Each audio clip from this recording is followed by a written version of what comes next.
हम अपना घर बनाते हैं तो शायद इस चीज़ का ध्यान नहीं रखते हैं कि सुरक्षा के दृष्टि से कितना मजबूत है। और सुरक्षा की अगर हम बात करेंगे तो सबसे पहले नाम आएगा वो है वायरिंग। फायर प्रूफ है कि नहीं है, गेज कितना है, एसी का पॉइंट कहाँ देना है, लाइटिंग कहाँ और कैसे लगनी है। बहुत से ऐसे सवाल होते हैं जो शायद हमको और आपको नहीं पता होता है, एक एक्सपर्ट ही बता सकता। हमारे साथ श्रीधर कपिल जी हैं। श्रीधर जी, बहुत बहुत स्वागत है आपका।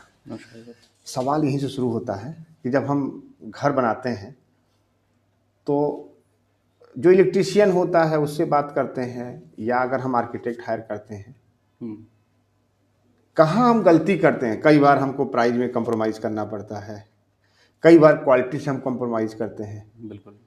तो आपको क्या लगता है कि किस चीज़ का हमें विशेष ध्यान रखना चाहिए? सिक्योरिटी आपका, अगर मैं कहूँ कि इलेक्ट्रिकल इक्विपमेंट, मतलब जो ऑलरेडी इतना ज़्यादा एनर्जाइज चीज़ है, आप उसकी सिक्योरिटी की बात कर रहे हैं।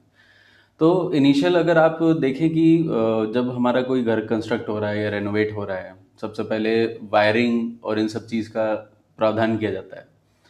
तो इन प्रोडक्ट पे जनरली लोग क्या करते हैं कि कुछ आइटम्स में मतलब या तो कह लीजिए कि कच्चा खा जाते हैं, ध्यान नहीं दे पाते हैं, या फिर मौका उस चीज़ का लगता नहीं कि उनको ये चीज़ समझ में आएगी कितनी इंपॉर्टेंट है वायरिंग और इन सब से एसेसरीज का जो पार्ट होता है वो। अगर मैं सिर्फ वायर्स की बात करूं सर, तो वायर में एफ आर एल एस, मतलब फायर रेजिस्टेंट या फायर एंड हीट रेजिस्टेंट, ये सब चीज़ें क्वालिटी जो आती हैं, इनका रोल बहुत मेजर होता है। मतलब सपोज करिए अगर किसी के घर में खुदा ना खास्ता आग लग गई, तो वायर आग पकड़ लेता है, जो उसके ऊपर इंसुलेशन होती है वो आग पकड़ लेती है, जिसकी वजह से आपका बहुत एन नंबर ऑफ फोल्ड्स नुकसान हो सकता है। जो उससे लगे हुए इक्विपमेंट हैं वो जल सकते हैं, बहुत सारी चीज़ें अनहोनी हो सकती है। तो इस चीज़ का ध्यान देते हुए कि एटलीस्ट अगर आपका इस टाइप का है कंस्ट्रक्शन, बड़ा कंस्ट्रक्शन है, कमर्शियल स्पेस है, अपना खुद का रेजिडेंस है, तो आप इन चीज़ों को ध्यान दें कि वायर जो है बहुत सोच समझ के सेलेक्ट करें। और अंडर गेजिंग वायर में बहुत होती है। Under gauging in the sense कि अगर आपका 1 mm का तार है, तो किसी किसी अनब्रांडेड या सब ब्रांड जो होते हैं उसमें वो 1 mm के बजाय 0.7 निकलेगा। इसको अंडर गेजिंग अच्छा, होता है। ये आप सही कह रहे हैं। बहुत से ऐसे मामले सामने आए हैं। हाँ, कई बार क्या होता है कि आपको आर्किटेक्ट ने लिखा कि 1 mm का तार लगाना है, बिल्कुल। अंडर गेज वो लिखा तो 1 mm है लेकिन है नहीं। जी।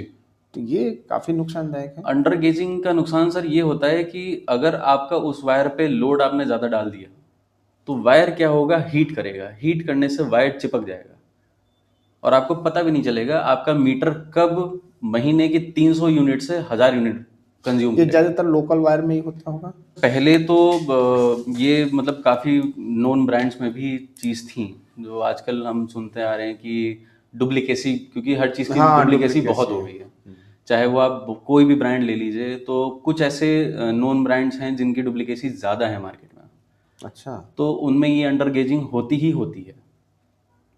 पैसा आप कहाँ बचाओगे सर? या तो आप उसका गेज कम कर दो, या क्वालिटी कम कर दो, सब क्वालिटी कर दो। अच्छा, एक कंपनी अगर दे रही है कोई वायर, हम्म, उसका एक अमुक रेट आपने बताया, मार्केट में कहीं ऐसी लोकल मार्केट में चले गए, हम्म, उसका डुप्लीकेट मिला, हम्म, तो कस्टमर तो सोचता है कि हमने 10 रुपये बचा लिया। बिल्कुल। वो ये नहीं समझता है कि हमने लिया क्या। ना वो ये समझेगा कि उन्होंने लिया क्या, ना उनका उसको रिपरकशन पता चलेगा तब तक जब तक उनका या तो बिजली का बिल अच्छा खासा आ चुका होगा, या उनके घर में कोई ना कोई अनहोनी हो जाए। अच्छा, बिजली के बिल पे भी इसका असर होता है क्या? बिल्कुल सर पड़ता है। अगर आप सपोजिंगली आपकी वायरिंग पड़ी है, वायरिंग जो पड़ी है वो कंडुइट में पड़ी है, पूरा दीवार के अंदर है, सीलिंग के अंदर है, आप उसमें नहीं झांक के देख सकते क्या चल रहा है। अगर कोई दो वायर आपस में चिपक गए, तो आपका मीटर इतनी तेजी से भागेगा, शॉर्ट कर जाएगा। अगर न्यूट्रल शॉर्ट कर गया, तो उस केस में तो आपकी एमसीबी गिरेगी। अगर मान लीजिए न्यूट्रल शॉर्ट नहीं किया, दो फेज आपस में ही टच कर गए, तो आपकी मीटर इतनी तेजी से भागेगा कि आप कुछ नहीं कर सकते उसमें।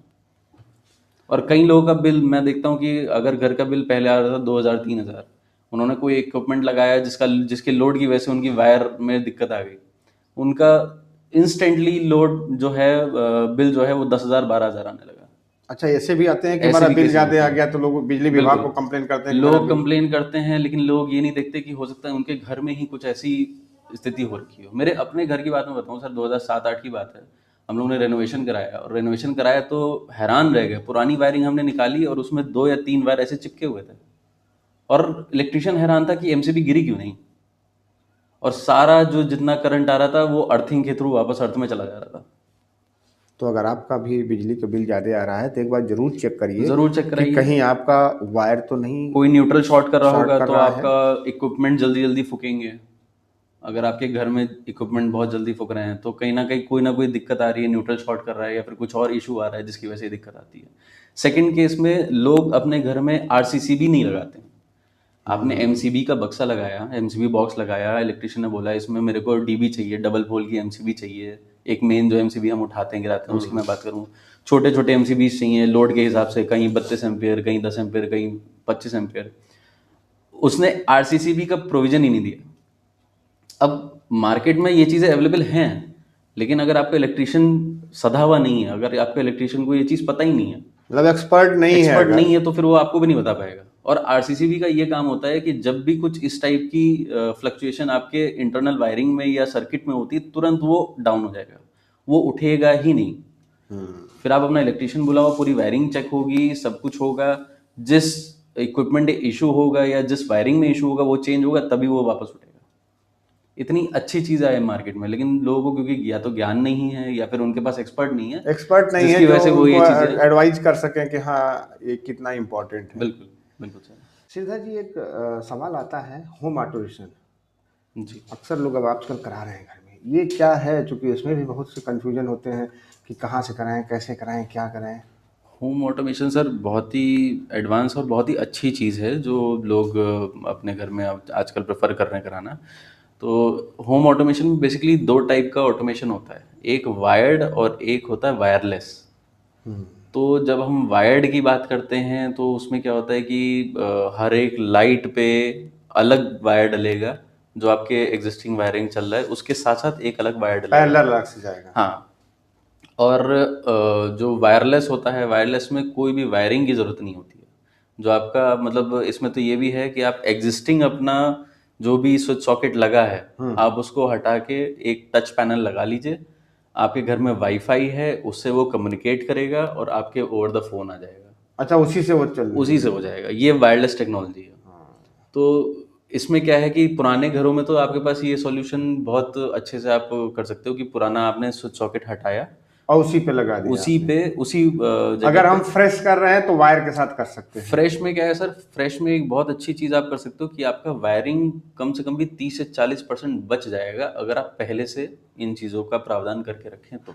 अच्छा, यानी हम होम ऑटोमेशन पे जाएं और स्टार्ट कर रहे हैं, अगर हम अगर नया आप घर नया बना रहे हैं। कंस्ट्रक्शन कर रहे हैं तो सर उसमें पावर सेविंग बहुत अच्छे से हो सकती है। अच्छा, ये जो गार्डनिंग की लाइटिंग वगैरह होती है, जी। इस पर कितने कैसे हम उसको सोलर से कनेक्ट कर सकते हैं, या कैसे बिल्कुल। हमको लाइट मतलब बिजली कम खपत हो? सर वैसे तो हम पुराने ज़माने में देखें तो इंडक्शन लैंप्स होते थे, फिर सीएफएल आए, सीएफएल से हम एलईडी में आए। तो आज जो हम एलईडी 7 वाट का बल्ब लेते हैं वो अप्रोक्सीमेटली 25-30 वाट का सीएफएल के बराबर की रोशनी देता है आपको। जी जी। तो एनर्जी में तो हम काफ़ी कुछ कम आ चुके हैं, लेकिन फिर भी जो और आप कंजम्पशन कम करने की बात कर रहे हो तो हम सोलर की कुछ चीज़ें इंस्टॉल करके अपनी। अच्छा, कई बार क्या होता है सर कि वायरिंग की स्पेस नहीं होती है। अब आपका गार्डन इस टाइप का बना हुआ है कि ऑलरेडी टूटा पूरा बन चुका है, आप तो उसमें कोई तोड़फोड़ कर नहीं सकते। तो आप सर कुछ थोड़े बहुत बोलार्ड्स, थोड़े बहुत वॉल लाइट जो सोलर से चलती हों, चलती हूँ। वो आप इंस्टॉल करेंगे तो आपका पूरा काम बनेगा। और इसकी भी प्रॉपर डिज़ाइनिंग होती है कि आपका लैंडस्केप कैसा है, उसमें क्या क्या लाइट लग सकती है। तो अगर आप मतलब कोई अगर आपका दर्शक चाहेगा तो उस चीज़ पे फिर बात करके हम अच्छा, सॉल्यूशन निकाल घरों में हम सकते लोग हैं। जो झूमर वगैरह देखते हैं, तो क्या ये फिक्स बना होता है या कस्टमाइज होता है, या आदमी जैसे मान लीजिए छोटे आजकल फ्लैट्स आ रहे हैं, जी जी जी। बड़े बड़े घरों में तो लंबी लंबी झूमरें आप देखते होंगे आती थी, अब फ्लैट्स आ रही, इसमें अगर हमारा शौक हो या हमारे जो दर्शक देख रहे हैं वो चाहते हैं अपने घरों में झूमर लगाना है, वो 10 फीट का तो छत ही है, तो फिर वो कैसे, क्या कस्टमाइजेशन का भी कुछ ऑप्शन होता है? सर शैंडलियर्स एक अपने आप में अलग ही पूरी दुनिया है। तो अगर आप उसमें घुसते हो तो कस्टमाइज भी होते हैं, और इम्पोर्टेड या फिर और जो कहते हैं रेडीमेड जिनको बोलते हैं वो भी आते हैं। अब आपके रिक्वायरमेंट के हिसाब से आपको क्या चाहिए उस पर डिपेंड करता है। कई बार क्योंकि कस्टमाइजेशन सर महंगा भी हो सकता है, हर कोई हो सकता है ना अफोर्ड कर ना पाए, अफोर्ड कर पाए। और उसकी एक लिमिटेशन होती है, उसमें रिपेयरिंग कुछ ना कुछ आपको ये चाहिए रहेगी, आपका साल 10 साल, आपका साल 2 साल चल गया, उसके बाद रिपेयरिंग का रिक्वायरमेंट रहता है। और जो पहले से रेडीमेड टाइप के जो होते हैं झूमर, उसमें इतना इशू नहीं आता है, क्योंकि उसमें सब चीज़ मशीन मेड तो है। मतलब कंपनियां जो हैं, मतलब इसको ध्यान में रखते हुए भी कि हाइट 10 फीट है तो उनके लिए क्या चाहिए। सारे प्रोडक्ट आते हैं सर, 10 फीट हाइट, या फिर सीलिंग में हाइट ही ना हो, हाइट आठ ही फीट ना की हो, सीलिंग 8 हो, फीट की सीलिंग हो। उसके लिए भी आते हैं प्रोडक्ट्स, आते हैं कस्टमाइज सीलिंग्स बनती हैं, स्ट्रेच सीलिंग होती है, ऑप्टिकल फाइबर सीलिंग होती है, जो आपके किड्स रूम में या फिर होम थिएटर्स में हाँ, लोग इंस्टॉल करते हैं, टिमटिमाते हुए तारे, उसमें शूटिंग स्टार, ये सारी चीज़ें आती हैं। स्ट्रेच सीलिंग आती है, जैसे आपने कार के शोरूम देखे होंगे, कार के शोरूम में कार हाँ, के ऊपर पूरी सीलिंग होती है, सीलिंग तो होती है। वो फैब्रिक सीलिंग होती है। तो ये सारी चीज़ें हम लोग करते हैं, और इन चीज़ों में आपको एक्सपर्टीज़ के साथ आपको करके दे सकते हैं। श्रीधर जी, अब सवाल हम अगले स्टेप पे चलेंगे। लाइट की बात आती है। हमें पता नहीं होता है कितने वाट की लगानी है, कहाँ पे लगानी है, हम्म, कौन सी लाइट लगानी है। कई जी। बार आप देखते होंगे कि आप अगर मोबाइल से कैमरे के रिकॉर्ड करें, अपने घरों में बैठे हों, रिकॉर्डिंग करें, तो ब्लिंक करने लगती है, मतलब वीडियो क्वालिटी ब्लिंक करने लगती है। इसको हम लोग फ्लिकर इफेक्ट बोलते हैं। जैसे आप वीडियो रिकॉर्डिंग कर रहे हैं या मोबाइल में आप फोटो वोटो सब बना रहे हैं, तो पहले क्या होता था, ना कैमरे की क्वालिटी इतनी अच्छी थी, ना लाइट की क्वालिटी इतनी अच्छी थी। सनलाइट में आप कभी भी कैमरा लेके जाओगे, वीडियो बनाओगे, कभी आपका फ्लिकरिंग नहीं होगी। नहीं फ्लिकरिंग होगी। इन द सेंस कि जो मोबाइल में आपके ऐसे लाइन लाइन बन के आती है, वो फ्लिकरिंग नहीं होगी। तो सर एक तो ये इम्पैक्ट हो गया कि आपका फ्लिकर फ्री जो होती हैं चीज़ें, जो लाइट फ्लिकर फ्री होती है, वो बेसिकली इसलिए करती है कि लाइट क्योंकि हमारी वेवलेंथ पे काम करती है। तो जब आप मोबाइल से वीडियो बनाते हो, तो इसमें फ्रेम पर सेकंड का ऑप्शन होता है, आपके कितने फ्रेम्स पर सेकंड कैप्चर कर रहा है आपका फ़ोन। ओके। तो ये जो लैग होता है, जिसकी वजह से वो लाइनिंग लाइनिंग आती है, क्योंकि लाइट भी आपको आपको लग रहा है कि इंस्टेंट है, वो फेक रही है लाइट, लेकिन अगर उसका ड्राइवर सही नहीं होगा, तो वो लाइट, आप अगर थोड़ा सा फ्रेम उसको स्लो करोगे, तो वो फ्लिकर ऐसे ऐसे करके आपको रोशनी दे रहा है, और अगर आप उसका ड्राइवर सही है, तो वो परमानेंट आपको रोशनी देगा। ये एक फ्लिकरिंग का इफेक्ट होता है, सब में होता है। अगर आपका लाइट्स फ्लिकरिंग हैं, तो आपकी वीडियो खराब होगी। तो एक तो ये इफेक्ट है। दूसरा आपने बताया, जैसे कहीं कहीं पे आप कहते हो कि लाइट कितनी चाहिए, कैसी चाहिए। इस बात पे अगर हम चर्चा करें, तो आज की डेट में सर सब अपना इंटीरियर बहुत अच्छा बना रहे हैं। सब अपना सोफ़ा, अपना वॉल का कलर, कर्टेन कलर, मतलब पूरा इंटीरियर ऐसे डिज़ाइन होता है कि बिल्कुल आप परफेक्टली किसी होटल रूम में जा रहे हैं। अगर आपकी लाइट नहीं होगी अच्छी, तो आपका पूरा इंटीरियर मर जाएगा, पूरा डेड फील होगा। क्यों? क्योंकि जहाँ पे लाइट आपको चाहिए सर, वहाँ पे लाइट ही नहीं है। आपका कोई कॉर्नर, अगर मैं स्टडी रूम की बात करूँ, आपका कॉर्नर कोई भी डार्क नहीं होना चाहिए। आपका लाइट का जो लूमेन होना चाहिए, वो ऑन द टेबल कम से कम भी 200 टू 300 250 के अराउंड होना चाहिए। ये लूमेन आउटपुट जो हम कैलकुलेट करते हैं, ये बेसिकली होता है कि कितनी एक लाइट आपकी 1 स्क्वायर फीट एरिया में रोशनी डाल रही है। तो अगर वो कम होगा, तो जो भी स्टडी रूम में पढ़ रहा होगा, उसको सिर दर्द होना, आंखों में दर्द होना, ऐसी दिक्कतें आएंगी। फिर इसमें ही एक चीज़ है, लाइट का कलर कौन सा होना चाहिए। आप पढ़ते समय पीली रोशनी में नहीं पढ़ पाओगे, जो वार्म लोग लाइट में नहीं पढ़ सकते वार्म हैं। लाइट में नहीं पढ़ पाओगे।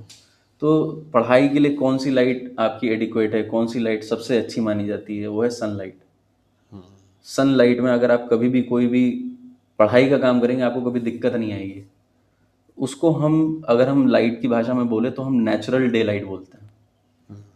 तो वो जो नेचुरल कलर होता है, वो सबसे ज़्यादा सूटेड होता है आपके स्टडी एरिया में, कॉन्फ्रेंसेस में।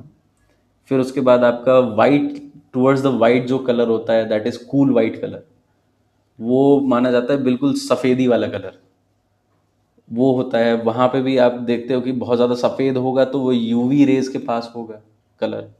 और यूवी रेज वैसे ही आप जानते हो कि हार्म करती हैं हमारी काम बॉडी करेगी, को। हाँ।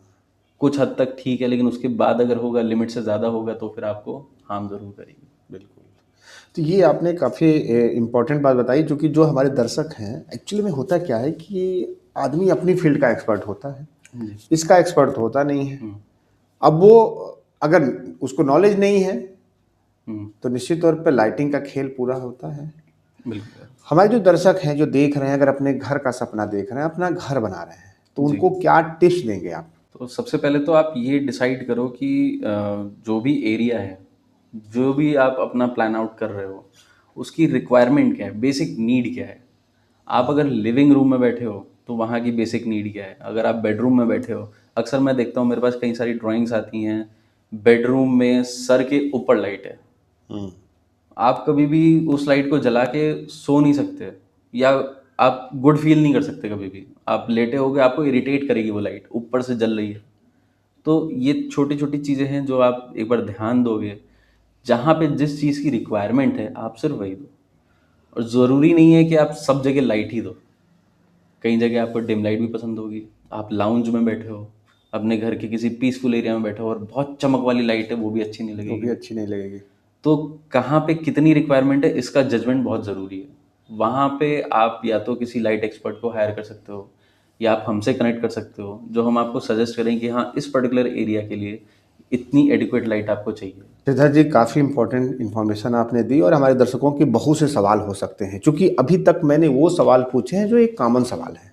हो सकता है स्पेसिफिक बहुत से सवाल आपके हो सकते हैं, तो मैं श्रीधर जी का नंबर भी टेक्स्ट में डिस्प्ले कर दूंगा, आप सभी डायरेक्ट इनसे बात कर सकते हैं। सर बहुत बहुत धन्यवाद, आपने काफ़ी इन्फॉर्मेशन दी, बहुत बहुत धन्यवाद। Thank you.